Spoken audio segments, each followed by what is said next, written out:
नमस्कार दोस्तों, मैं विनय दुबे मुंबई से। आप लोगों ने सोशल मीडिया और समाचार चैनलों पर देखा होगा कि अचानक से हिंदू मुसलमान का मामला गर्मा गया। अचानक से हर जगह दंगों के माहौल तैयार किए जा रहे हैं। अचानक से स्कूलों में जो हिंदूवादी टीचर हैं उनके अंदर का हिंदुत्व जाग गया।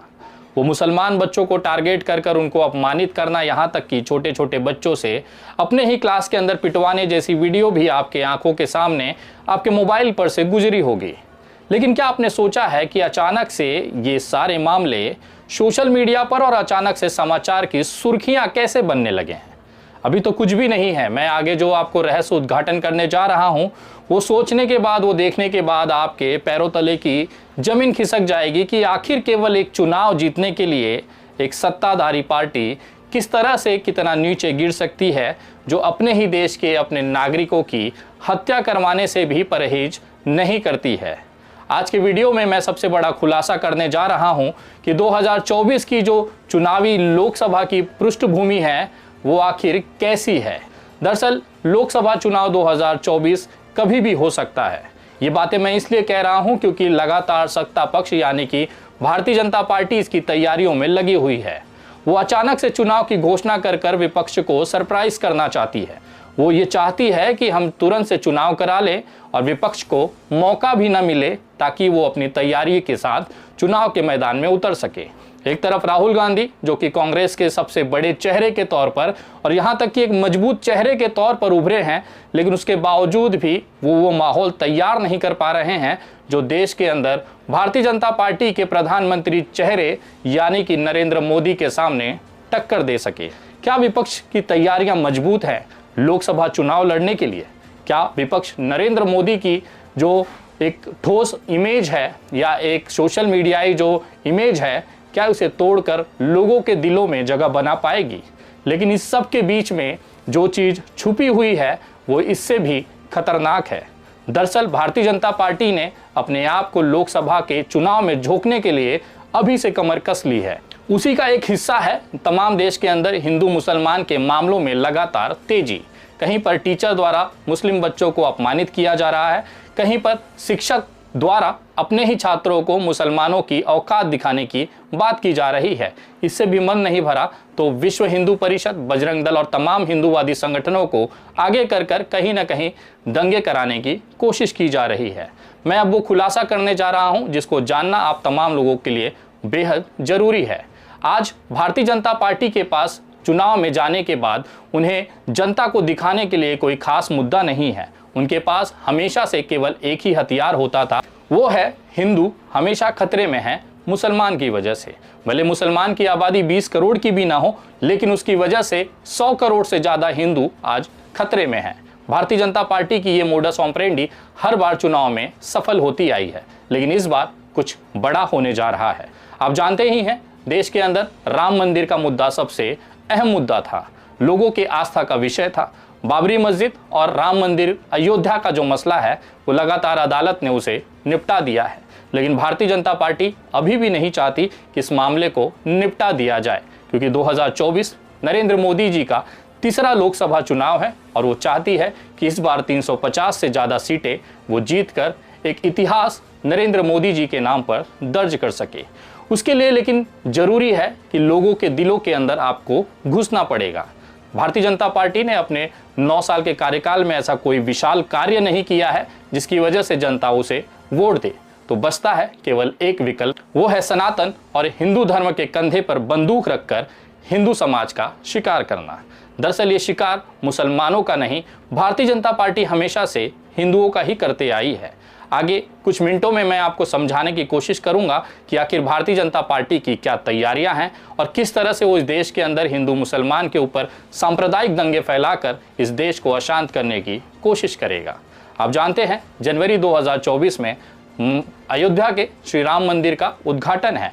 ये उद्घाटन नरेंद्र मोदी जी के हाथों होना है, लेकिन उससे पहले भारतीय जनता पार्टी ने ये रोड मैप तैयार कर लिया है कि हमें अयोध्या के राम मंदिर उद्घाटन से पहले इस देश के अंदर पोलराइजेशन अपने चरम पर पहुंचाना है। इसी के लिए विश्व हिंदू परिषद, बजरंग दल, आरएसएस और भारतीय जनता पार्टी ने एक संयुक्त बैठक की, जिसमें यह तय किया गया है कि जैसे ही राम मंदिर की घोषणा की जाएगी, उद्घाटन की घोषणा हो जाएगी, उसके बाद पूरे देश से श्री राम मंदिर के नाम पर शोभा यात्राएं निकाले जाएंगी।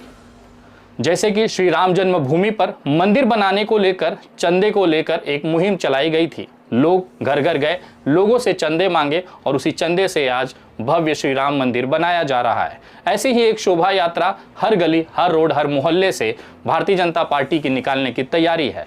दरअसल ये शोभा यात्रा का उद्देश्य तो बहुत पवित्र है कि प्रभु श्री राम के लिए अपनी तरफ से एक मुट्ठी चावल या कुछ दान या फिर उस पर सम्मिलित होने के लिए या अयोध्या चलने के लिए आपसे आग्रह किया जाएगा। लेकिन इस रैली, इस महारैली, इस शोभा यात्रा की आड़ में भारतीय जनता पार्टी दंगे कराने की कोशिश कर सकती है। दरअसल ये वो मामला है जो अभी तक छुपा हुआ है। जैसे ही शोभा यात्रा निकाली जाएंगी, जगह जगह पर विश्व हिंदू परिषद, बजरंग दल, आरएसएस और भारतीय जनता पार्टी के कार्यकर्ता ही इन शोभा यात्राओं पर हमला करेंगे। ये मैं इसलिए दावे से कह सकता हूं क्योंकि आज तक का जो इतिहास रहा है उसमें जितने भी भारतीय जनता पार्टी के या इस तरह के हिंदूवादी संगठनों की शोभा यात्राएं निकली हैं, उस पर हमला करने वाले अधिकतर बीजेपी, आरएसएस या बजरंग दल से ही जुड़े लोग पाए गए हैं। कभी भी मुस्लिम समुदाय के लोग, इनकी संख्या जो है वो बेहद ही कम है। लेकिन इसके बावजूद भारतीय जनता पार्टी इन शोभा यात्राओं पर हमला दिखाकर ये बताने की कोशिश करेगा कि मुसलमान देश में हिंदूवादी संगठनों को, हिंदूवादी विचारधारा को कुचलने का कोई भी मौका नहीं छोड़ना चाहती है। मुसलमानों को कटघरे में खड़ा कर कर इस देश के अंदर हिंदू और मुसलमान के बड़े दंगों में झोंकने का काम भारतीय जनता पार्टी चुनाव से ठीक पहले श्री राम जन्मभूमि के उद्घाटन की शोभा यात्रा के नाम पर करने जा रही है। आपको अगर नहीं आइडिया होगा या अगर आपका कोई मित्र या कोई साथी बजरंग दल, विश्व हिंदू परिषद, आरएसएस या भारतीय जनता पार्टी में होगा तो उससे जरा पूछिएगा, क्या अक्टूबर से लेकर जनवरी तक देश के अंदर तमाम जगहों पर, छोटे छोटे जिलों से लेकर छोटे छोटे कस्बों या गांवों तक शोभा यात्रा निकालने के आदेश भारतीय जनता पार्टी, विश्व हिंदू परिषद, बजरंग दल, आरएसएस के लोगों को नहीं मिला है? क्या वो इसकी तैयारी में नहीं लगे हुए हैं? एक मेवात और नूह में हुए दंगे तो बहुत छोटा सा उदाहरण है। इस देश के अंदर सोचिए उस समय क्या होगा जब पूरे देश के अंदर ये तमाम संगठन सड़कों पर शोभा यात्रा के नाम पर निकलेंगे, मस्जिदों के बाहर जाकर मुजरा करेंगे, दूसरे समुदाय को भड़काने की कोशिश करेंगे। और अगर मुस्लिम समुदाय इस पर भी संयम रखते हुए नहीं भड़कता है तो खुद ही अपने शोभा यात्राओं पर पत्थरबाजी कर कर, हमला कराकर इसे मुसलमानों के ऊपर थोप देंगे और बाद में सरकारी कार्रवाई मुसलमानों पर दिखाकर हिंदुओं को खुश कराने का एक प्रयास भारतीय जनता पार्टी अगले कुछ महीनों में करने जा रही है। अक्टूबर, नवंबर, दिसंबर, जनवरी, ये 4 महीने जो हैं वो बहुत ही भारतीय सभ्यता के लिए, भारतीय एकता अखंडता के लिए बहुत ही कष्टकारी महीना है। इस महीनों में या तो लोकसभा के चुनाव घोषित हो जाएंगे या भारतीय जनता पार्टी श्री राम जन्मभूमि के शोभा यात्रा के नाम पर पूरे देश में दंगे कराकर एक बड़ा पोलराइजेशन करने जा रही है। शायद इसी की तैयारी के आदेश इन तमाम हिंदूवादी संगठनों को अभी से दे दिए गए हैं। अगर आप अपने आसपास इन संगठनों के कार्यालयों पर नज़र डालेंगे या इन कार्यकर्ताओं की एक्टिविटी पर नज़र डालेंगे तो आपको दिखाई देगा ये श्री राम जन्मभूमि के मंदिर उद्घाटन के शोभा यात्रा को लेकर अभी से तैयारियां कर रहे हैं। ये तैयारियां शोभा यात्रा की तो दिखाई दे रही है, लेकिन इसके पीछे का जो षड्यंत्र है वो दिखाई नहीं दे रहा है। शायद यही कारण है कि भारतीय जनता पार्टी पूरे दमखम के साथ ये वादा करती है कि इस बार वो 350 सीटों से ज़्यादा अकेले बहुमत लेकर माननीय नरेंद्र मोदी को तीसरी बार प्रधानमंत्री बनाएंगे। अब आप सोच रहे होंगे कि विनय दुबे आखिर ये दावा कैसे कर सकता है कि भारतीय जनता पार्टी या इस तरह के हिंदूवादी संगठनों की शोभा यात्राओं पर जो पत्थरबाजी और हमला होता है वो इन्हीं के खुद के कार्यकर्ता ही करते हैं, बाद में मुसलमानों के ऊपर इनका आरोप मढ़ दिया जाता है। मैं इसलिए भी ये बात कह सकता हूं क्योंकि मेरे पास पुख्ता सबूत हैं। इससे पहले कि जितनी भी शोभा यात्राएं हुई हैं, अगर उदाहरण देखना चाहेंगे तो बिहार के अंदर अभी रामनवमी के 2023 में बिहार के एक जिले में शोभा यात्रा निकाली गई।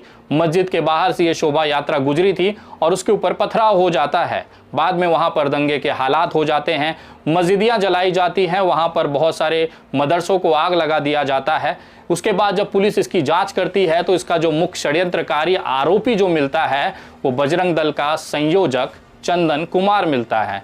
दरअसल ये बिहार की घटना है जहाँ पर रामनवमी की शोभा यात्रा पर हिंदूवादी भाइयों के ऊपर हमला करने, सनातनियों के ऊपर हमला करने का जो मुख्य षड्यंत्रकारी और आरोपी मिलता है वो बजरंग दल का संयोजक चंदन कुमार ही पकड़ा जाता है। ऐसा ही कुछ बंगाल में भी आपको देखने के लिए मिला होगा। जब बंगाल के चुनाव चल रहे थे तो आपने ये खबर देखी होगी कि वहां पर भारतीय जनता पार्टी के एक कार्यकर्ताओं को मारकर फांसी पर लटका कर एक पेड़ पर लटका दिया जाता है।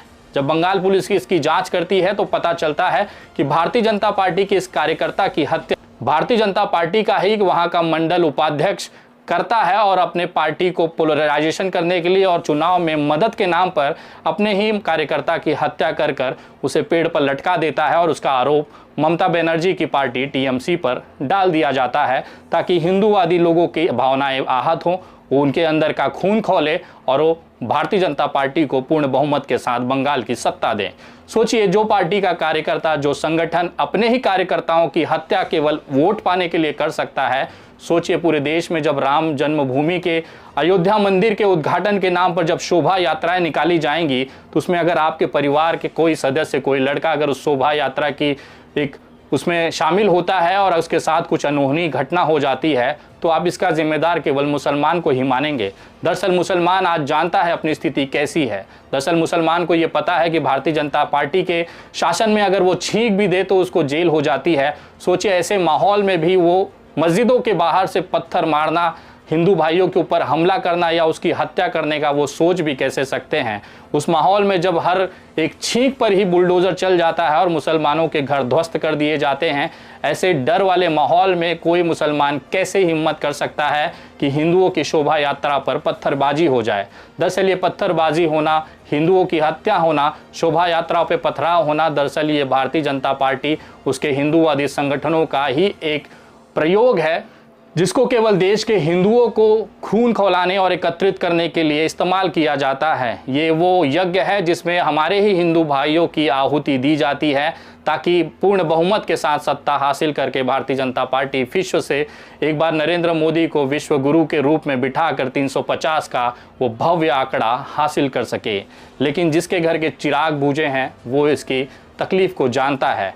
ज़्यादा दिन नहीं, अभी 2 दिन पहले की ही एक घटना है जहाँ पर एक मोहित यादव नाम के बस कंडक्टर को केवल इसलिए ट्रेन के सामने कूदकर आत्महत्या करनी पड़ती है क्योंकि उसके ऊपर झूठे आरोप लगाए जाते हैं।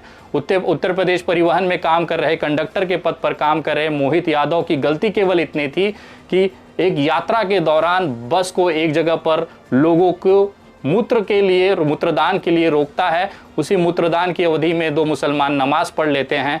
बस में बैठा हुआ ही एक सनातनी भाई उस नमाज पढ़ते हुए लोगों की वीडियो बनाता है। मोहित यादव पे आरोप लगाता है कि उसने मुसलमानों को नमाज पढ़ने के लिए ये बस रोकी है, जिसके बाद उस सनातनी भाई ने उस वीडियो को वायरल कर दिया। हालात ये हुए कि मोहित यादव को अपनी नौकरी से हाथ धोना पड़ता है। तंगी के हालात होते हैं और इस हालात का सामना नहीं करने की वजह से एक सनातनी भाई मोहित यादव ट्रेन के सामने कूदकर आत्महत्या कर लेता है। मैं जानना चाहता हूं कि जिस सनातनी भाई ने वो वीडियो बनाया था, क्या इस चीज़ों से वो खुश है?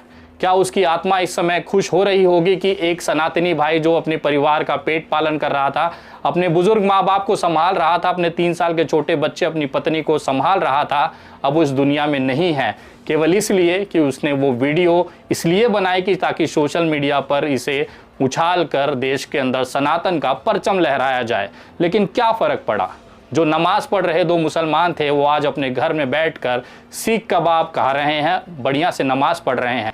यही होता है भारतीय जनता पार्टी और उसके फैलाई हुई जो जहर है, जो नफरत का जो खेती भारतीय जनता पार्टी ने 2014 से बोया है, अब उसकी फसल निकलनी शुरू हुई है। लेकिन इसमें सबसे बड़ा जो शिकार और सबसे बड़ा जो एक तकलीफ हो रही है वो केवल हिंदू और सनातनियों को ही हो रही है। अगले वीडियो में मैं आपको विश्लेषण करके बताऊंगा कि आखिर भारतीय जनता पार्टी का जो शिकार है वो हिंदू ही क्यों होता है। दरअसल ये पूरी मुहिम तो मुसलमान के खिलाफ चालू की जाती है, लेकिन उसका असली शिकार या उसका असली जो खामियाजा है वो सनातनी और हिंदू भाइयों को ही देखना पड़ता है, भुगतना पड़ता है। ये वीडियो आप देख सकते हैं मेरे यूट्यूब चैनल द विनय दुबे पर, जिसपे 4,80,000 से ज़्यादा सब्सक्राइबर हैं। आप उस पर अभी तक सब्सक्राइब नहीं किए हैं तो उसको सब्सक्राइब कर लें। ये वीडियो आप मेरे फेसबुक पेज द विनय दुबे पर भी देख सकते हैं, जिस पे 6,30,000 से ज़्यादा फॉलोअर्स हैं। ये मेरे इंस्टाग्राम वीडियो पर भी आप देख सकते हैं। मेरी इंस्टाग्राम आईडी है @THE विनय दुबे।